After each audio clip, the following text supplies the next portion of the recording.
দর্শক আসসালামু আলাইকুম। আমি এখন অবস্থান করছি শাহবাগে।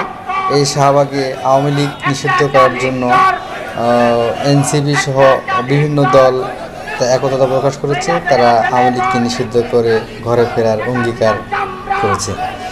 কিছুক্ষণ আগে একজন বিডিআর কর্মচারী এখানে তার বক্তব্য দিয়ে গেলেন। এরকম একের পর অনেকে এখানে আসতেছেন। এই সেই শাহবাগ যেখানে দীর্ঘদিন এখানে সড়ক অবরোধ করে গণজাগরণ মঞ্চ তৈরি হয়েছিল। এখানে হাজার হাজার লোক সমবেত হয়েছিল যুদ্ধাপরাধী বিচার করার জন্য। আজ তেমনি আওয়ামী লীগ যে আওয়ামী লীগ যুদ্ধাপরাধী বিচার করেছে, এই বিচার নিয়ে অনেক কথা আছে। কেউ বলছে এটা আইনসঙ্গত হয়নি, জোর করে ফাঁসি দেওয়া হয়েছে। আর কাদের মোল্লার রায়ের পর এই শাহবাগেই প্রথম গণজাগরণ মঞ্চ স্থাপন করা হয় এবং তার প্রেক্ষিতে আবার সবাইকে ফাঁসি দেওয়া হয়। সেই রকমই শাহবাগে আবার অবস্থান করছেন বিভিন্ন দল মত নির্বিশেষে সকল লোক, যে স্বৈরাচার আওয়ামী লীগ সরকারকে যে নিপাত করেছেন বাংলাদেশ থেকে এবং তাদের দলকেও ব্যান করার জন্য জোর দাবি জানাচ্ছেন।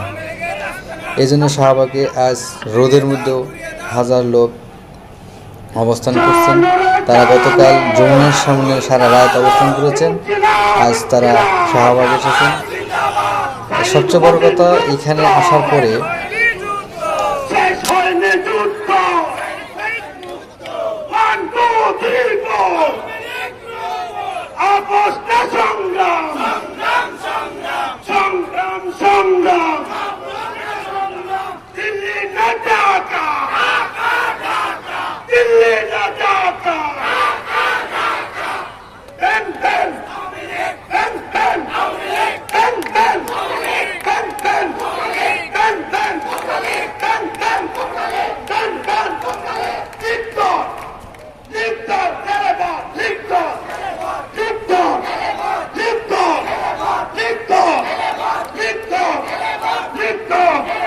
আমার সোনার বাংলায়, আমার সোনার বাংলায়, দিল্লি না ঢাকা, জেগেছে রে জেগেছে,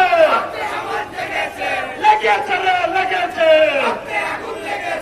লেগেছে রে লেগেছে,